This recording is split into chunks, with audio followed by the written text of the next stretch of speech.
স্নানে চলে এসেছি, প্রত্যেকদিন তোমার একই নাটক। কি করবো, ফ্রেশ পাবদা মাছ পেয়েছি, পাবদা মাছ নিতে হলো। হেভি সাইজগুলো খুব সুন্দর এবং ফ্রেশ দেশি মাছ এগুলো। আর যেগুলো চাষের মাছ ওই সাইজগুলো একটু বড় হয়।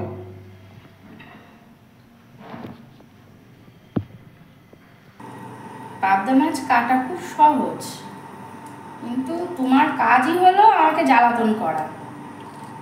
যখনই আমি স্নানে চলে আসবো তুমি ঠিক মাছ নিয়ে গছিয়ে দেবে। কি করব, মাছালা যদি সেই সময় আসে, আমি কি বলে রেখেছি আমার বউ যখন স্নানে যাবে সেই সময় আসবে? আমার দোষ কোথায়?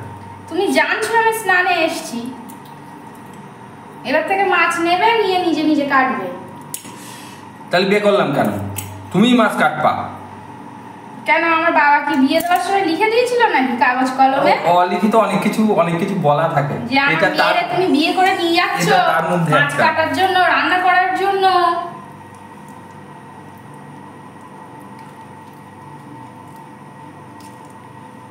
মাছগুলো খুব ফ্রেশ, মাছ দেখলে আর রক্ষে নেই বাবা। মাছের প্রতি ভালোবাসা আছে, কি করা যাবে। মাছের হাতে বাঙালি তুমিই একমাত্র। আরে আমি ভ্যারাইটিস মাছ খেতে ভালোবাসি, কি করব বলো, যখন যেমন পাই তখন তেমন নিয়ে আসি, তো ওই জন্যে, বা তখন তেমন বাজার করি। এই মাছটা দেখো ডিম হয়েছে, পেট ভর্তি ডিম।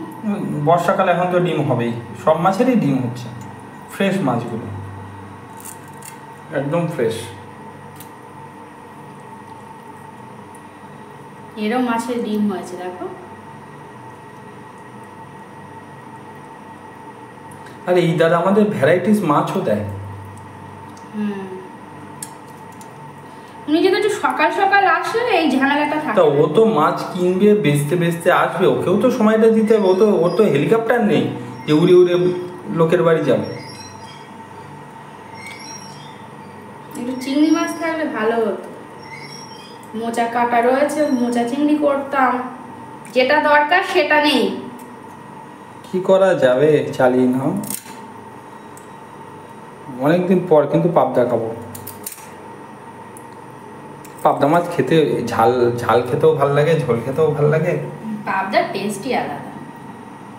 এটা তো ডিম মানে, হ্যাঁ ম্যাক্সিমাম মাছে ডিম হয়ে গেছে। কাটা খুব সহজ দেখো, শুধু এই কাটা দুটো কেটে দেবে আর এই কান করে এই দিকে দেখে শিখে নাও ভালো। তুমি যতই বোঝাও আমি বুঝবো না, কাটতে তোমারই হবে।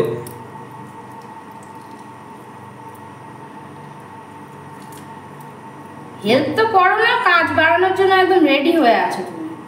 বন্ধুরা, এই যে বউ যদি বলে এইগুলো দেখে নাও, এইগুলো এইভাবে করলে তাড়াতাড়ি হবে, খবরদার ওদের কথা শুনবেন না। ওর কারণ হলো আপনাকে আগে শিখিয়ে দেবে, তারপরে সেগুলো করাবে। একদম না, আমি শিখিই না।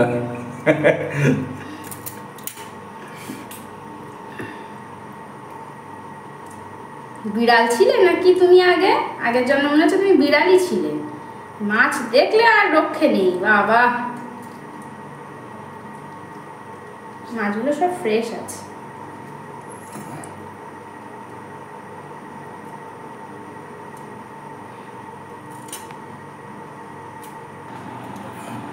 কাটা প্রায় শেষ মনে হচ্ছে। অবশেষে কাটা শেষ হলো। কাটতে সময় লাগে না, পাবদা মাছের একটা সুবিধে, বেশি সময় নেয়, বেশি সময় লাগে না। কাটা থেকে গেছে। ঠিক আছে।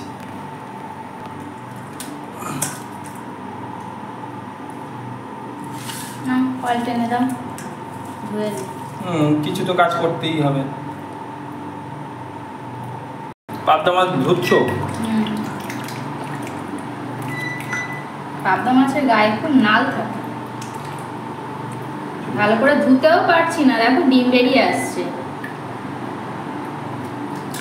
প্রচুর নালের গায়ে। আর ভালো করে না ধুলেও আঁশ গন্ধ বেরোবে। কোন দিকে যাই? আর না করবা তো তুমি, খাবো তো আমি। এ বাবা, এই দেখো এর পেটটাই কাটি।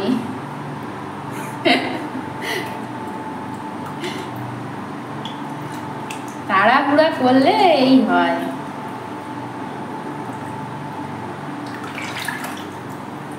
দেখি তো, না কেটেছি।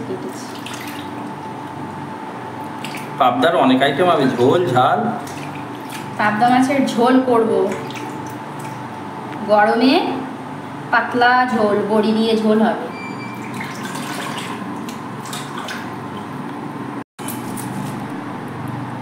আঁশটা একটু তুলে নিচ্ছ? আঁশ নেই, কিন্তু গায়ে প্রচুর নাল আছে না, একটু ঝুড়ির গায়ে ডলে নিলে নালটা তাড়াতাড়ি পরিষ্কার হয়ে যাবে। আঁশ থাকে না এই মাছ।